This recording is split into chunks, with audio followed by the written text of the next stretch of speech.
उत्तराखंड की राजनीति में फिर से हलचल तेज हो गई है।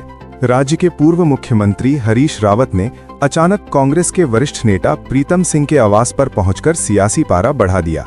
करीब 3 घंटे तक चली इस बंद कमरे की बैठक में कई अहम मुद्दों पर गहन चर्चा होने की खबर है। बैठक खत्म होने के बाद दोनों नेता बाहर तो आए, लेकिन हरीश रावत ने मीडिया से दूरी बनाए रखी। उन्होंने केवल इतना कहा कि वे फिलहाल अर्जित अवकाश पर हैं और किसी तरह की प्रतिक्रिया नहीं देंगे। उनकी ये चुप्पी अब और भी ज्यादा सवाल खड़े कर रही है। दरअसल हाल ही में उनके अर्जित अवकाश वाले सोशल मीडिया पोस्ट के बाद से ही पार्टी के अंदर नाराजगी और गुटबाजी की चर्चाएं तेज हो गई थीं। ऐसे में ये मुलाकात सियासी गलियारों में कई नए संकेत दे रही है। वहीं प्रीतम सिंह ने खुलकर कहा कि हरीश रावत के बिना कोई भी राजनीतिक मिशन सफल नहीं हो सकता। इस बयान ने साफ कर दिया कि पार्टी में उनकी पकड़ आज भी मजबूत है। अब सबसे बड़ा सवाल यही है, क्या कांग्रेस की अंदरूनी खींचतान खत्म होगी या फिर यह सियासी ड्रामा आगे और नया मोड़ लेगा?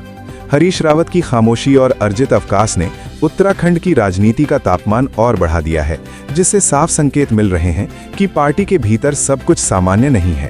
रावत जी हमारे बहुत वरिष्ठतम नेता हैं और वो हमारा सबका मार्गदर्शन करने का काम करते रहते हैं। तो निश्चित रूप से जब मिलते हैं तो बहुत सारी बातें हुई और मैं समझता हूँ कि रावत जी जो है इस राज्य के अंदर कांग्रेस की वापसी के लिए जो है अधिक भी है। और कांग्रेस प्रदेश प्रभारी आदरणीय शैलजा जी 5 दिवसीय राज्य के दौरे पर आ रही हैं। उनके इस दौरे का कार्यक्रम उधम सिंह नगर के रुद्रपुर से लेकर और मसूरी, देहरादून, कोटद्वार, हरिद्वार, इन सब स्थानों पर, हल्द्वानी, इन सब स्थानों पर है।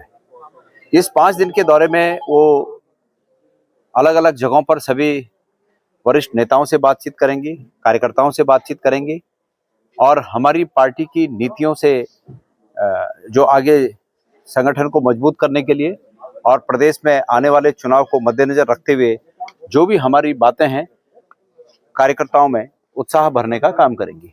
हम सब आज कांग्रेस जन यहाँ पर इसलिए इकट्ठे हुए हैं कि वो जो कार्यक्रम है यहाँ पर प्रस्तावित, वो सही तरीके से हो सके, लोग अपनी बात आदरणीय प्रभारी जी तक पहुँचा भी सकें और उनकी बातों को ध्यान से सुन भी सकें।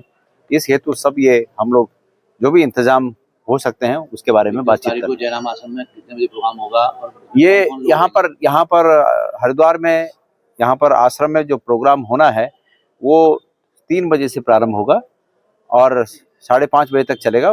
उसके पश्चात प्रभारी जी गंगा आरती में शामिल होंगी और तदोपरांत तो देहरादून के लिए प्रस्थान करेंगे। सर, अभी यशपाल आर्य ने बयान दिया है कि हरीश रावत जी को गवर्नर बनाना चाहती है बीजेपी, इसमें कितनी सच्चाई है? मैं उनसे बात करूंगा तभी इसमें कुछ कह पाऊंगा, अभी मेरी इस बारे में बात नहीं हुई।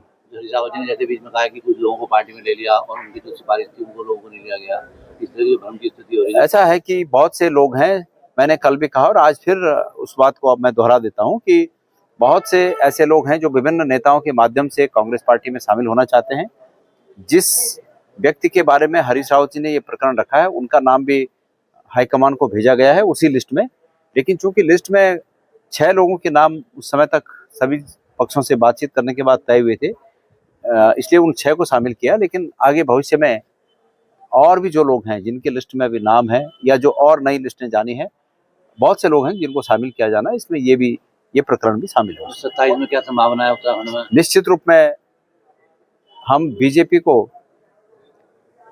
चाहे वो कितनी ही तानाशाही कर लें, चाहे वो कितना ही भ्रष्टाचार करके धन इकट्ठा कर लें, लेकिन मेरा विश्वास है कि उत्तराखंड की जनता के आशीर्वाद से हम बीजेपी को आने वाले चुनाव में निश्चित रूप में परास्त करेंगे। जो चुनाव चल रहे हैं उसमें असम